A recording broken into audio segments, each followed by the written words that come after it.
Let's talk about the dark side of fame. Imagine being at the absolute top of the world, having everything a person could ever dream of, and throwing it all away in a single, fatal choice. We are looking at the story of Gilbert Arenas, a man who went from being the absolute hero of the basketball world to an outcast in the blink of an eye. How does one of the highest-paid athletes of a decade lose the trust of an entire empire over one foolish stunt? According to official National Basketball Association financial reports, in July 2008, Gilbert Arenas signed a staggering contract worth $111 million. But why would a franchise invest such an unbelievable amount into a player, only to watch everything crumble? The answer lies hidden in the shadows of the locker rooms of the 2000s, a place where absolute power and zero accountability created a toxic mix. In the case files of the local police department, it was noted that on December 21, 2009, an incident involving 4 handguns took place right inside the team's arena. 4 handguns brought into a professional sports facility. When you look at those official investigation materials, a chilling question arises. Who was covering for him all this time, and how did a multi-million-dollar sports sanctuary turn into a scene straight out of a crime thriller? People thought they knew the man they called Agent Zero, but the secret revealed that winter shocked even his most loyal supporters. But to understand how those weapons ended up in that Washington locker room in December 2009, we have to go back to June 2001, the very day his heart was broken for the first time. The foundation of every great tragedy is usually laid years before the final collapse. For Gilbert Arenas, the seeds of his eventual downfall were planted on a night that was supposed to be the happiest of his life. Picture the tension in the room as young athletes wait to hear their names called. According to the official transcripts of the broadcast ceremony, on June 27, 2001, Gilbert Arenas sat waiting, expecting to be chosen among the elite in the first round. Instead, he watched as team after team passed him by, finally being selected as the 31st overall pick in the second round. Why did so many professional scouts ignore his obvious talent? Rumors were already circulating in the back offices about his difficult character and unpredictable behavior.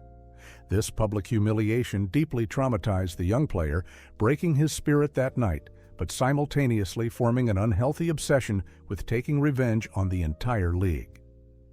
In the sports contract archives from his rookie season, documents showed that he played in 40 games and earned a salary of exactly $332,000. That is a massive sum for an average person, but in the world of professional basketball, it was a blatant insult for a player of his caliber.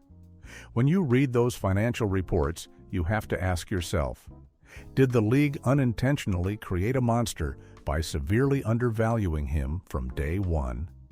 He felt rejected, cast aside by the very system he desperately wanted to conquer. That deep resentment forced him to choose a jersey number that was meant to be a joke aimed at his critics, but it ultimately became a dark prophecy for his final days on the court. He decided to wear the number 0 on his back. For Gilbert Arenas, it was not just a number. It was a loud message to every expert who predicted he would play exactly 0 minutes in the professional league. The Golden State Warriors gave him a chance, and he responded with an unhealthy, manic level of dedication. He would secretly spend his nights sleeping on the hardwood floors of the training facility, hiding from the coaching staff, driven by an almost terrifying need to prove everyone wrong. The results of this obsessive behavior were undeniable. According to the official registry of basketball statistics, during the season of 2002 to 2003, Gilbert Arenas averaged a staggering 18.3 points per game. But how long can a human body and mind sustain that kind of extreme sleepless pressure before something breaks? In the official press releases of the league, it was formally announced that in April 2003, he was awarded the prestigious title of Most Improved Player. He had delivered the first major blow to all the skeptics who had laughed at him on draft night. It was an overwhelming victory against the system. He went from a second-round afterthought to one of the most dangerous offensive weapons in California. Yet, beneath this incredible success on the court, his unorthodox methods and eccentric behavior were beginning to raise quiet concerns among team executives. Having secured his status as a rising star, he approached the signing of a major new contract in the summer of 2003, where his entire multi-million-dollar future would be mysteriously decided by a simple coin toss. When the summer of 2003 arrived, the basketball world was watching his every move, waiting to see which franchise would secure this explosive talent. Behind the scenes of the free agency market, intense corporate battles were being fought. The Golden State Warriors were trapped by salary limitations, leaving the door wide open for rival executives to offer massive, life-changing sums. According to banking transfer documents from July 2003, Gilbert Arenas was offered a staggering $60 million over a period of 6 years. Just pause and think about that number for a moment. But how does a professional athlete, surrounded by high-priced agents and financial advisors, decide where to invest his prime years and sign a contract of that magnitude? The answer is so absurd, it sounds like a bad movie script. Based on his own later interviews, he literally left his multi-million-dollar fate to a blind coin toss, flipping it to decide between the Washington Wizards and the Los Angeles Clippers. Can you imagine the reaction of league officials when they realized a $60 million business decision was made by flipping a piece of metal in the air? In the legal briefs of the Players Association, they described how this very situation forced the league to completely rewrite their financial regulations, officially creating the so-called Gilbert Arenas rule in 2005. Why did a single player's bizarre contract negotiations force an entire sports empire to change its collective bargaining agreement? It showed how utterly unpredictable and powerful he had become, manipulating the system with a smile. The capital city had just handed the keys to their franchise to a man who treated professional sports like a casual casino game.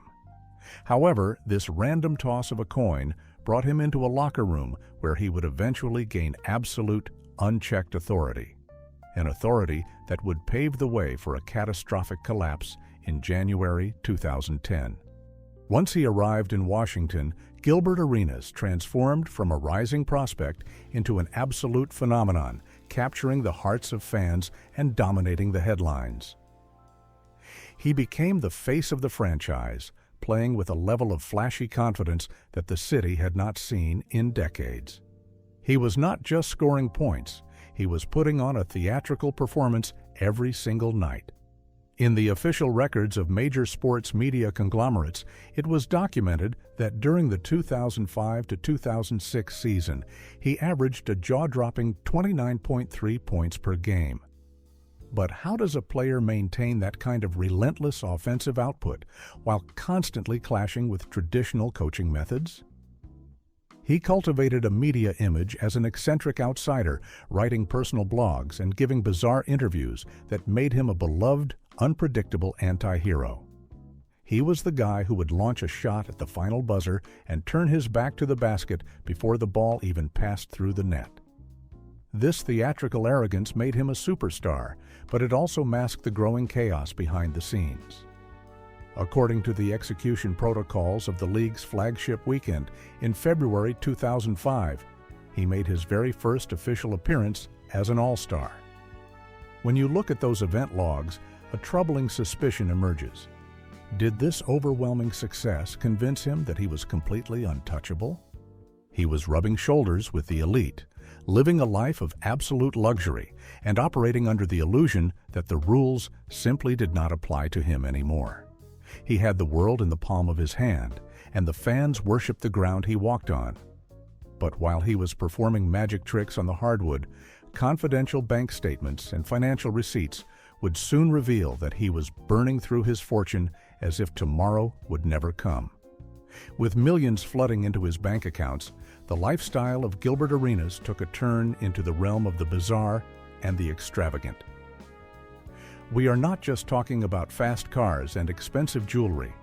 We are looking at a man who tried to buy a reality completely disconnected from the normal world.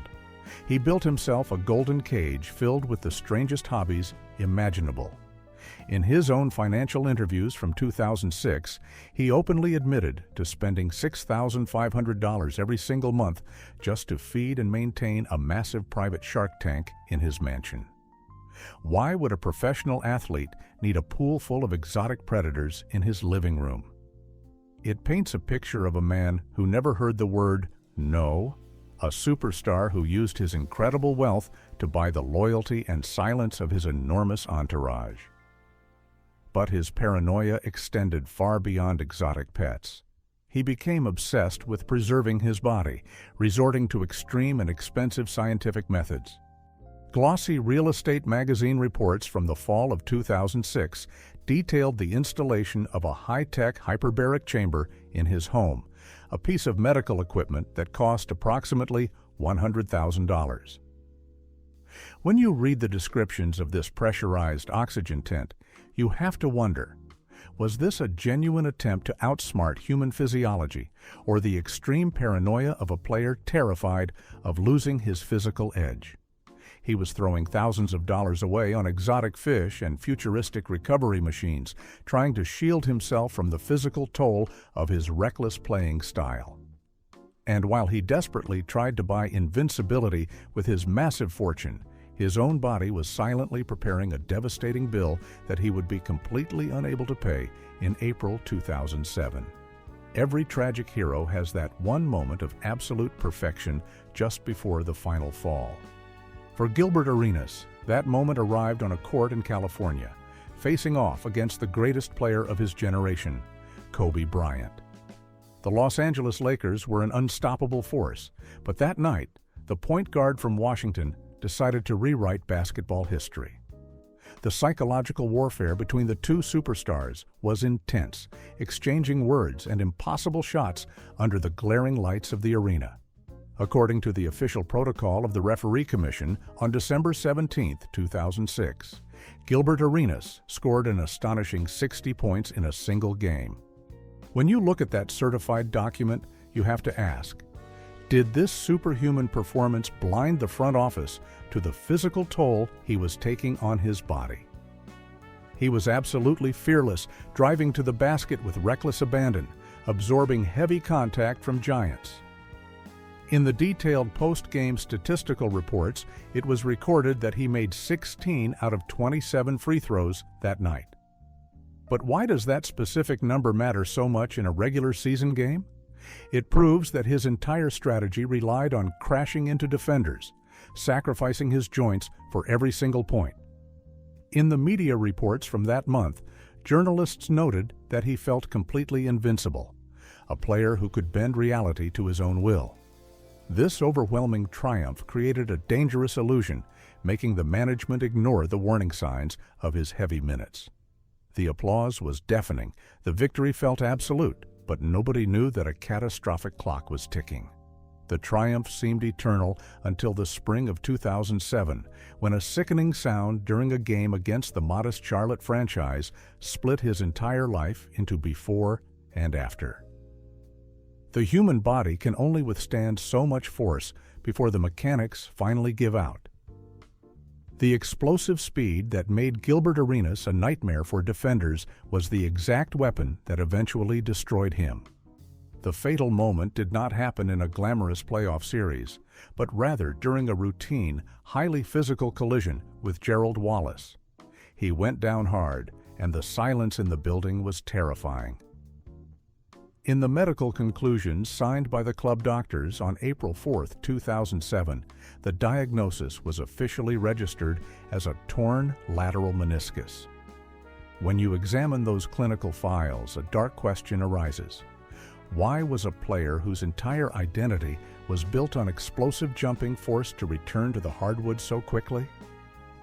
The pressure from sponsors, desperate executives, and the fan base was immense. He rushed his rehabilitation, trying to save a playoff run, but he was essentially playing on a broken foundation. The consequences of that rushed return were devastating for his future. According to the internal medical leave records of the team, by November 2007, he was forced to undergo a second surgery, resulting in him missing a staggering 69 games of the season. How does a franchise survive when its most valuable asset is suddenly confined to a hospital bed? In the journalists' reports from that period, it was noted that the Washington front office was in a state of sheer panic, watching their massive investment literally limp on the sidelines. His knee was fundamentally ruined, and his basketball career was hanging by a single, fragile thread. With his physical condition deteriorating rapidly, the owners of the Washington franchise would make the most baffling financial move of the decade in the summer of 2008. Desperation in professional sports often leads to decisions that defy all logic and common sense.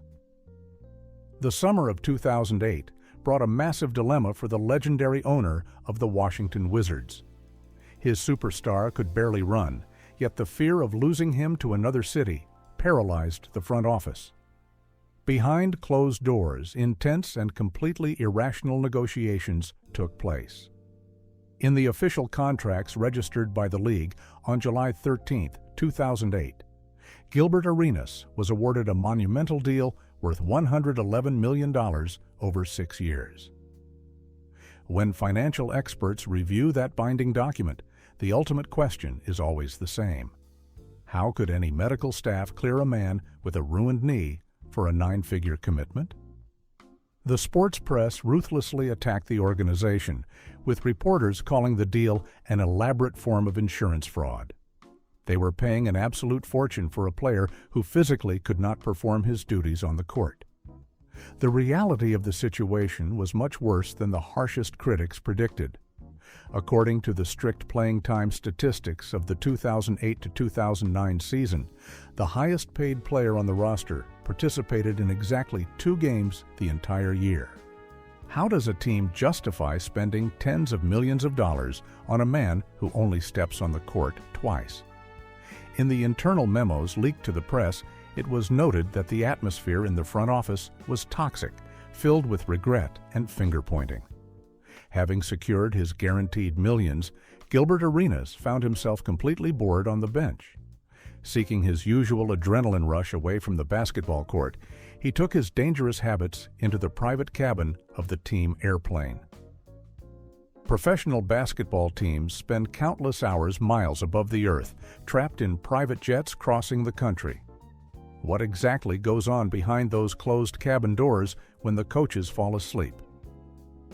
According to the published autobiographies of former players, by December 2009, the stakes in the card game known as bourrée routinely reached thousands of dollars for a single hand. But why were these young men risking such massive sums of money in the air when they already had guaranteed millions in the bank? It was all about power, dominance, and breaking the rookies. In the official text of the collective bargaining agreement, updated with the 2009 league rules, there was a strict and explicit ban on any form of gambling within team facilities or during team travel. When you review those legal documents, a glaring question emerges. How could a multi-billion-dollar organization completely lose control over its own flying locker rooms?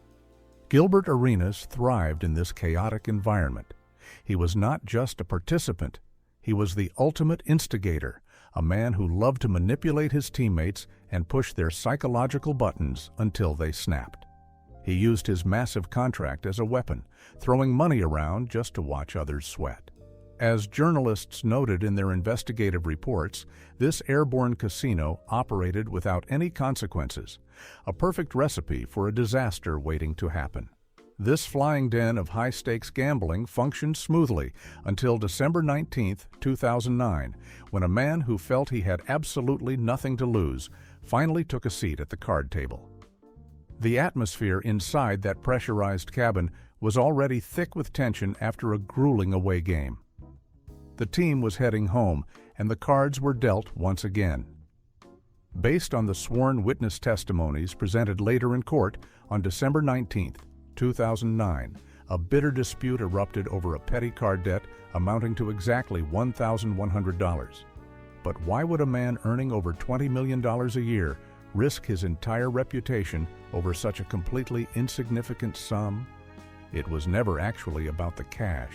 It was about pride and an absolute refusal to back down in front of the rest of the team. The target of his relentless trash talk was Javaris Crittenton, a younger player who was not willing to be publicly humiliated by the veteran star. In the official records compiled during the league's security investigation, it was documented that the heated verbal altercation on the flight from Phoenix to Washington lasted for more than 2 agonizing hours. When you examine the timeline in those security logs, you have to wonder, why didn't a single coach, veteran player, or security officer step in to stop the escalating madness? Threats of extreme physical harm were casually thrown across the aisle, words that would later leak to the press and shock the sports world. According to public reports, the argument reached a boiling point where both men promised to settle the score once they were off the plane. The aircraft finally landed on the tarmac, and the players went their separate ways into the cold winter night. But exactly 48 hours later, this petty dispute would violently relocate to the absolute sanctuary of the team locker room. The locker room of a professional sports arena is supposed to be an impenetrable fortress, a safe haven where athletes prepare for battle. But the events that unfolded there shattered that illusion forever. According to the official evidence inventory seized by the Washington Police Department on December 21, 2009, Gilbert Arenas brought 4 unloaded handguns directly into the facility. When you look at that chilling police report, the ultimate question demands an answer. How did a player bypass all the multi-million-dollar security protocols of a major arena carrying a literal arsenal? He placed the weapons on a chair right next to the locker of his rival, attaching a handwritten note telling him to pick one. It was supposed to be a theatrical bluff, a twisted display of dominance from a man who thought he was untouchable. But the reaction he got was something nobody could have predicted. In the materials of the internal team investigation, it was stated that during that morning before practice, there were a minimum of 10 witnesses present from the roster and the training staff. Reading through those witness accounts, one specific detail freezes the blood. Some sources claim that the younger player did not just back down, but allegedly reached for his own loaded weapon in response. The room went dead silent as millionaire athletes suddenly found themselves in the middle of a terrifying standoff. It seemed like the players and staff had managed to keep the terrifying confrontation buried behind closed doors. But just a few weeks later, the explosive information would land directly on the heavy oak desk of the league commissioner. Secrets in professional sports are an illusion, especially when dozens of people witness a crime. The Washington Wizards organization desperately tried to sweep the locker room standoff under the rug, hoping the terrifying incident would simply vanish. According to the official registration logs of the stadium security, on December 24, 2009, Gilbert Arenas finally handed the weapons over to the arena personnel. When investigators review that specific timeline, a massive question arises.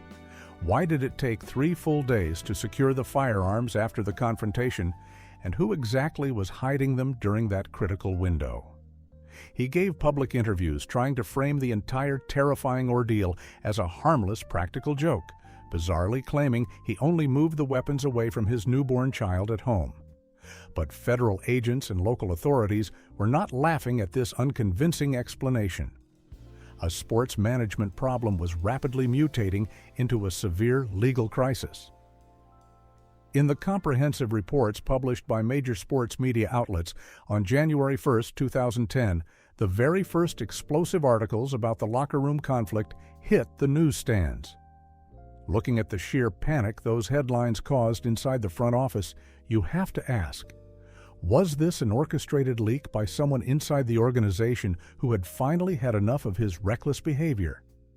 The empire he built was crumbling, the public was outraged, and corporate sponsors were demanding immediate answers. Instead of laying low and waiting for his legal team to handle the massive fallout, he decided to double down on his arrogance.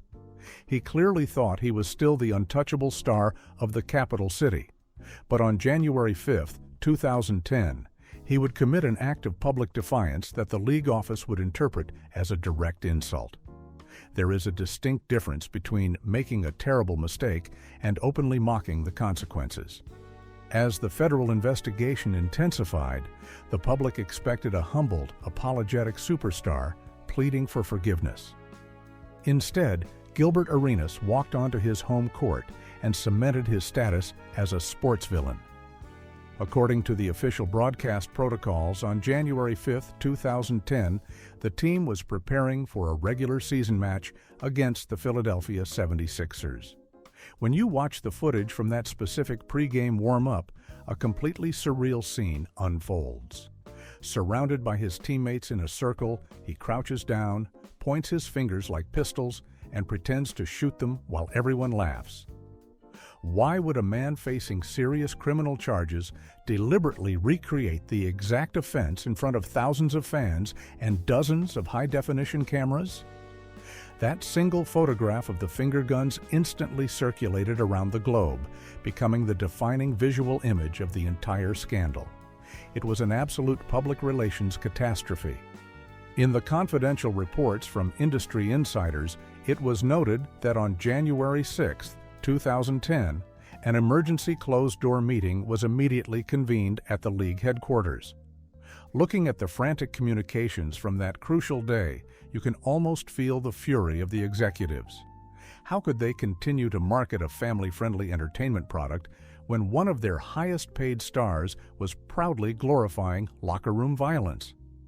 The corporate sponsors threatened to pull millions of dollars in advertising revenue, making it clear that this arrogant display was the final straw.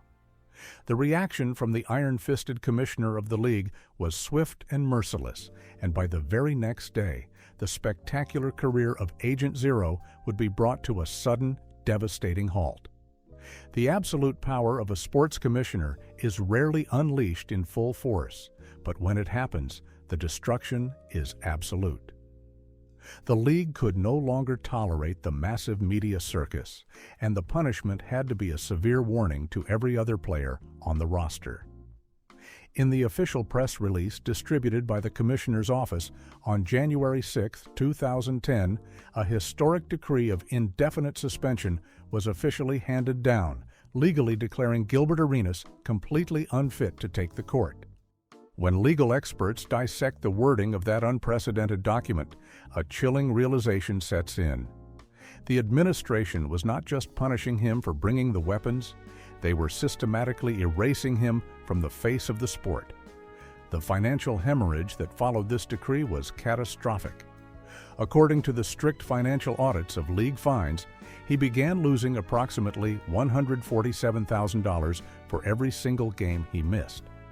How does a man, even a wealthy athlete, sleep at night knowing his bank account is bleeding out hundreds of thousands of dollars every week due to his own foolishness?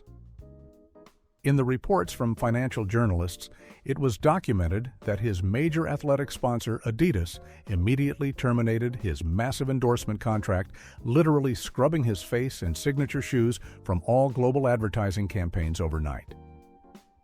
He went from being a celebrated cultural icon to a toxic asset that no major brand wanted to touch. He was losing his fortune, his reputation, and his livelihood at a terrifying speed. But the loss of endorsement money and game checks would soon seem like a minor inconvenience, because later that same January, he was officially read severe legal charges that threatened to put him behind actual iron bars. When the incredibly wealthy find themselves cornered by the justice system, the game completely changes. The shiny hardwood floors of the basketball court were replaced by the cold, unforgiving marble of the courthouse. The entire sports world watched in utter disbelief as a multi-millionaire athlete faced the devastating reality of the legal system. According to the official protocols of the District of Columbia Superior Court, on January 15, 2010, formal felony charges were officially presented against Gilbert Arenas for carrying a pistol without a license. When you examine those chilling legal documents, a profound question emerges. How does a man who had the entire world at his feet end up standing before a judge, risking actual time behind bars? The situation was incredibly dire, and his high-priced legal team scrambled to arrange a desperate plea deal to save whatever was left of his shattered life. In the formal judicial rulings and sentencing papers, it was documented that on March 26, 2010, he was sentenced to 30 days in a halfway house, avoiding a traditional prison cell by a remarkably narrow margin. Why did the justice system show mercy to a superstar who had openly mocked the situation just weeks prior? Perhaps it was his sudden public repentance, including a heavily edited article where he pleaded for forgiveness from his young fans. The legal crisis was technically resolved, but the damage to his reputation was absolute. He managed to avoid a horrifying stint in a concrete cell, but when he finally returned to the team facility in the autumn of 2010, he would discover a terrifying truth. The franchise he had built from the ground up had already replaced him with someone else. Returning to a place where you used to be a king only to find someone else sitting on your throne is a bitter pill to swallow. After his severe suspension was finally lifted, Gilbert Arenas tried desperately to cleanse his tarnished karma and start completely fresh. In the official rosters submitted for the 2010 to 2011 season, it was noted that he abandoned his famous number 0, opting instead to wear the number 9 on his jersey. But can changing a piece of fabric really erase the memory of a criminal investigation and a ruined locker room? The Washington franchise had already moved on, looking for a new savior who carried none of his toxic baggage. According to the official summaries of the draft ceremony in June 2010, the organization selected a young, explosive talent named John Wall with the very first overall pick. When you read the enthusiastic press releases from that summer, the underlying message was incredibly clear. The capital city had found a new hero, and the old one was now a massive, expensive problem. The atmosphere inside the training facility became unbearably tense as management desperately searched for any possible loophole to escape the devastating financial weight of his guaranteed contract. The Golden Boy had officially become an outcast, heavily isolated from the very organization he once completely dominated.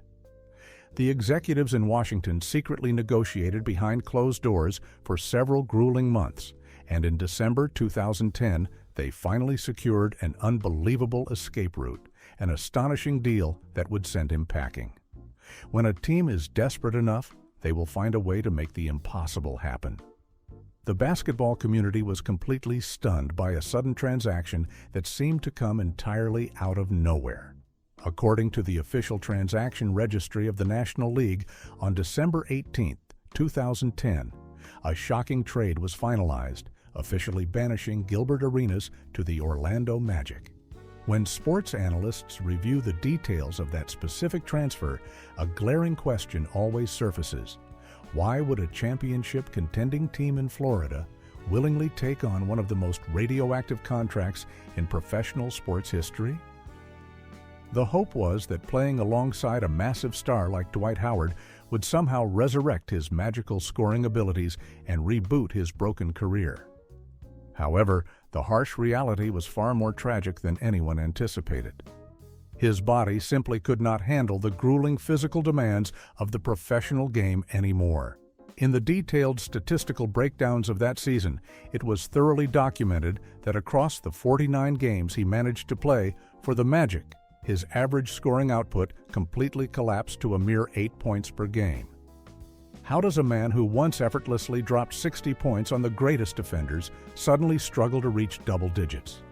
He was merely a ghost wandering the court, a painful shadow of the explosive athlete known as Agent Zero. The executives in Orlando quickly realized they had made a catastrophic financial mistake, and by December 2011, they would utilize a brand new, ruthless legal mechanism to permanently erase him from their payroll. When a massive corporation officially admits a catastrophic mistake, The financial price tag is usually astronomical. The 2011 professional lockout brought severe changes to the entire sports business, introducing a brand new legal mechanism known as the amnesty clause. This specific rule allowed desperate team owners to completely erase one terrible contract from their salary cap. According to the public financial documents of the Orlando club, by December 2011, they made the ruthless decision to apply this exact clause to Gilbert Arenas. When you review those corporate filings, a staggering reality emerges. They officially banned him from ever putting on their jersey again, but they were still legally obligated to pay him every single cent. In the reports compiled by insiders specializing in sports contracts, it was thoroughly documented that the organization owed him a monumental debt of exactly $62.4 million. Just let that sink in for a moment. They agreed to pay him over $60 million simply to stay away from their training facility. How does a former superstar handle the psychological blow of being paid a massive fortune just to disappear? He essentially became one of the wealthiest unemployed individuals in the history of professional sports. He was isolated from the game he loved, sitting at home while his bank account grew exponentially. But the burning desire to compete does not simply vanish overnight. Armed with tens of millions of dollars and an enormous chip on his shoulder, he prepared for one final desperate attempt to reclaim his lost glory in the spring of 2012. It is a remarkably hard truth to accept when the telephone suddenly stops ringing and the sports world moves on without you. After being dismissed from Florida with a golden parachute, Gilbert Arenas was desperately searching for anyone willing to give him another chance on the hardwood. According to the official league transaction data, in March 2012, he signed a heavily discounted, minimal contract with the Memphis Grizzlies. When analysts look at those specific employment terms, the reality is painfully clear. The former franchise face was now relegated to the role of a deep reserve player hoping just to see a few minutes of action. He was a ghost of his former self, wandering the bench while the new generation completely took over the league. By the end of that season, the silence from front offices was deafening. There were absolutely no more offers coming from any domestic professional teams.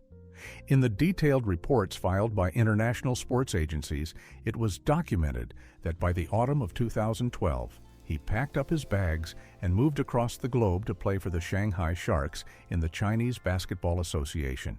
Why would a man with over $60 million in guaranteed payments endure the grueling travel of an overseas exhibition tour? It was the final exhausting gasp of a faded star refusing to let go of the spotlight. He toured foreign arenas, putting on a show for new crowds, trying to maintain the illusion of his former greatness. His professional journey on the court was officially finished, but the astonishing financial checks from his former American employers would continue to mysteriously arrive in his mailbox until the autumn of 2016.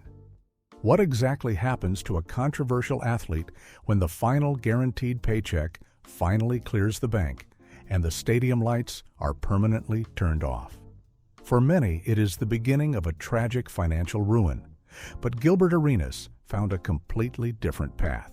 According to the bank statements openly discussed by the player himself in later interviews, on October 31, 2016, he received the very last installment of that historic buyout from the Orlando organization. When you analyze his career earnings, a massive question remains. How does a man infamous for extreme locker room behavior successfully reinvent himself for a new generation? He fully embraced his dark side of fame and transitioned into the digital media space, launching a highly controversial sports podcast. In the open public statistics provided by the video hosting platform, his explicit, unfiltered interviews quickly amassed millions of views.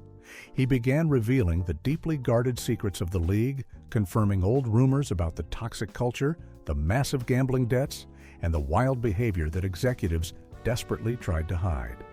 He successfully monetized his own scandalous reputation, turning his past mistakes into a highly profitable digital empire. He was no longer a silent outcast. He was a loud, wealthy media presence, completely controlling his own narrative.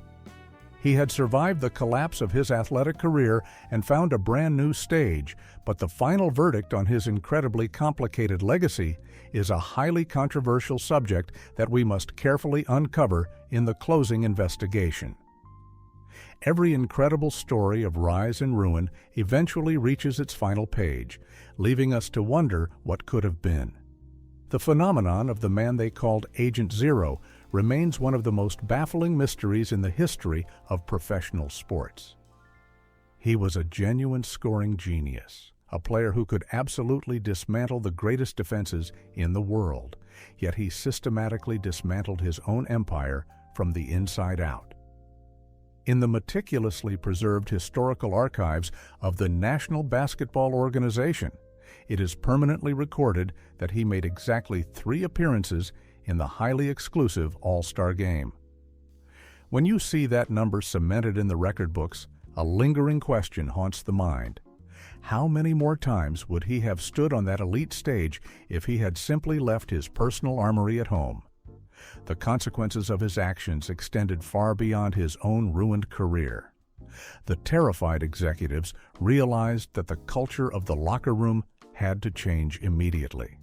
His reckless behavior forced the entire league to permanently rewrite their internal security protocols, installing strict weapon policies and completely changing how professional franchises handle their highest-paid assets. It was the ultimate wake-up call for a sports empire that had grown far too comfortable with the dangerous habits of its young stars. According to the comprehensive summary financial reports published by Forbes magazine, throughout his controversial playing career, he successfully earned more than $160 million in guaranteed salary. That is a staggering mountain of wealth, a fortune that most people cannot even begin to comprehend. Looking at those astronomical banking figures, we are left with the ultimate tragic suspicion.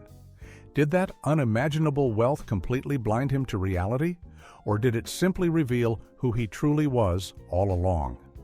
He survived the intense scrutiny, avoided a concrete cell, and walked away a very rich man. But as the stadium lights fade to black on this investigation, we have to ask ourselves one final echoing question. Was a foolish locker room stunt over a petty car debt really worth sacrificing a legacy that could have echoed through eternity?